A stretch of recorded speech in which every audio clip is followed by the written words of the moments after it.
Hey up guys! So continuing my Venice Film Festival coverage, today's movie I'm going to be discussing is the new film from writer-director Martin McDonagh called The Banshees of Inisherin. Martin McDonagh is the chap that gave us 7 Psychopaths, 3 Billboards, and In Bruges, and he's actually teamed up with the stars of his debut film In Bruges, Colin Farrell and Brendan Gleeson, for Banshees. The plot takes place on the fictional island of Inisherin, which is an island off the coast of Ireland. God, that's fun to say.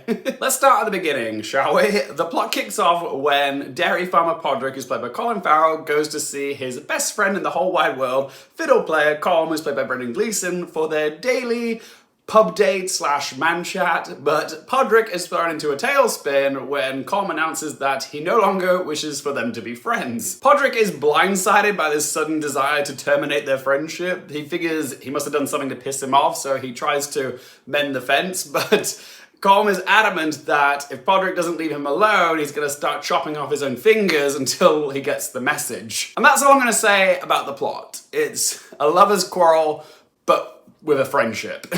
The Banshees of Inisherin is a macabre black comedy about the tribulations of friendship, male pride, and yes, depression, set to the backdrop of the Civil War, which the characters can see is taking place just across the water on the mainland. The Civil War is an obvious metaphor for the tumultuous relationship between Colm and Podrick. There's a running joke that the townspeople of Inisherin don't really know why the Free State soldiers and the IRA are fighting each other, which parallels Podrick's predicament, because he doesn't really know why Colm would be freezing him out. He doesn't really know why he's fighting him on this. I really loved Banshees. It was like watching a black comedy about a really bitter divorce, but with 2 middle-aged men. I'm a big Martin McDonagh fan. I love his films because the characters he writes are always so complex and his humor is just so black. Really, Banshees is a story about masculinity in crisis because, as with a lot of men, they're really terrible at expressing their emotions in a healthy way towards other men. Sorry ladies, it's not just you. I think Barry Keoghan's character Dominic says it best when he says, he doesn't want to be friends with me anymore. What is he, 12? It's so true. It's just so childish and petty to be like, I don't want to be friends with you anymore. And that's why it's such a funny movie, because they're acting like children on a school playground. Brendan Gleeson and Colin Farrell make a delightful chalk and cheese pairing. It's always fun seeing them work together. They really know how to get the best out of each other. They're both so funny in this, but they also get a fair share of moments where you feel a great deal of sympathy for them. But yeah, fantastic performances from Brendan Gleeson and Colin Farrell. Could we be looking at some Oscar nominations for them? Here's a fun fact for you guys that will shock you. Neither Brendan Gleeson or Colin Farrell has ever been nominated for an Academy Award. I know, right? Madness! But I wouldn't be surprised to see both of them finally get their first ever Oscar nominations for Banshees.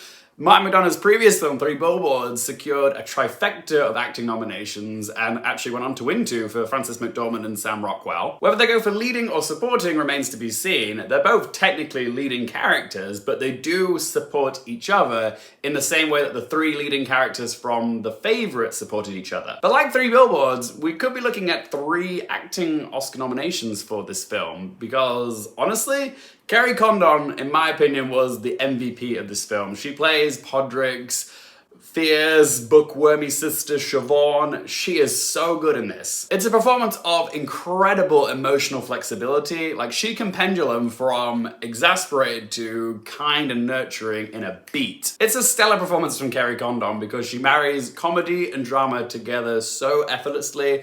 She is more than deserving of a Best Supporting Actress nomination. Currently, she's the person who I would want to see win. I also really enjoyed Barry Keoghan's performance as Dominic. Again, because Martin McDonagh writes such layered characters, there's more to him than this dim-witted village idiot perception we have of him at the start of the film. When he tries to woo Siobhan, there's a clueless sweetness to him, which was very endearing. Like, I found myself really feeling for the guy. And another character I can't forget to discuss is the setting of Inisherin itself. Yes, this place is a character. All at once, the landscape of Inisherin is both vast and sparse, and when the characters are interacting outside, they're shot on these glorious wide frames, so you really get the sense of how small and isolated they feel on this island. Ben Davis's cinematography is beautiful, but it's also cold, haunting, and unforgiving. I love that this film was lit naturally, both externally and internally, because inside they just use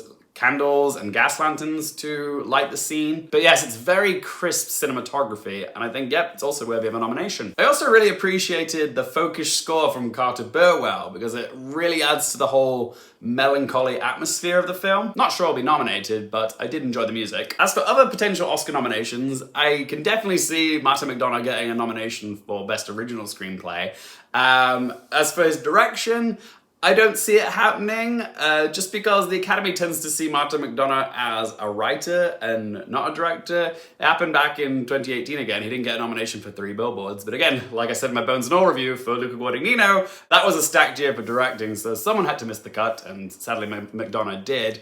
But yeah, I'm not sure the Academy would see Banshees as a flashy enough display of direction. Like, McDonagh's direction is far more subtle. So yeah, I'm not sure they're gonna nominate him for Best Director, but I would like to see it because it'd be nice to see more subtle direction acknowledged at the Academy Awards. As for negatives, the only thing I can think of is something that I'm gonna have to tiptoe around because I don't want to spoil it for people, but the thing that just bothered me a little bit was something to do with the ending of this film, because Martin McDonagh sets something up with this character, this old woman character called Mrs. McCormick, and she's like the village banshee, essentially. She's the banshee of the title.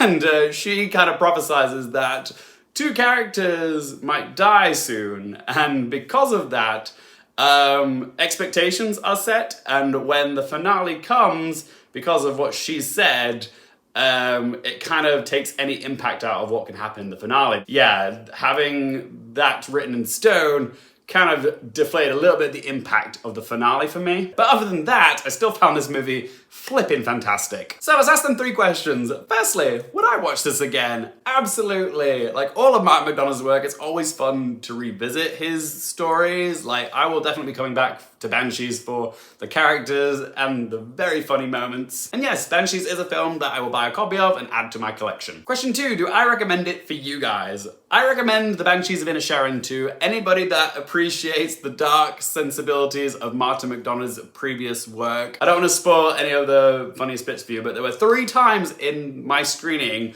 where the audience was howling and clapping. I won't say specifically what they are, but it involves confession, a bread van, and tango. That's all I'm gonna say. You'll know when it happens. So yeah, I highly recommend checking it out. And third question, what score to give it out of 10? The Banshees of Inisherin is a wickedly fun tragicomedy which had me chuckling hard and feeling my feels. This film has the most emotional Jenny moment since Forrest Gump. Jenny! But it's got stellar performances, the script is sharp, it's beautifully shot, and it's a film that reminds us of the value and necessity of friendship and kindness. So yeah, I'm gonna give The Banshees of Inisherin a score of 9 out of 10. But as always, guys, it's just one bloke's opinion. I do want to hear from you guys. Have you seen The Banshees of Inisherin? If you have, what did you make of this film? What do you think its Oscars chances are? Whatever you're predicting for this film, let your voice be heard in that comment section down below. If you've enjoyed this video, help me out by hitting that little thumbs up button. If you want more movie, TV, and Oscars related content, don't forget to click subscribe, and if you want to follow me on any of my socials, Twitter, Instagram, Letterboxd, TikTok, it's all in that video description down below. And as always, thank you guys so much for watching. For more things related to movies, TV, the Oscars, and popcorn culture, I'm Luke Carefield, and I'll see you next time.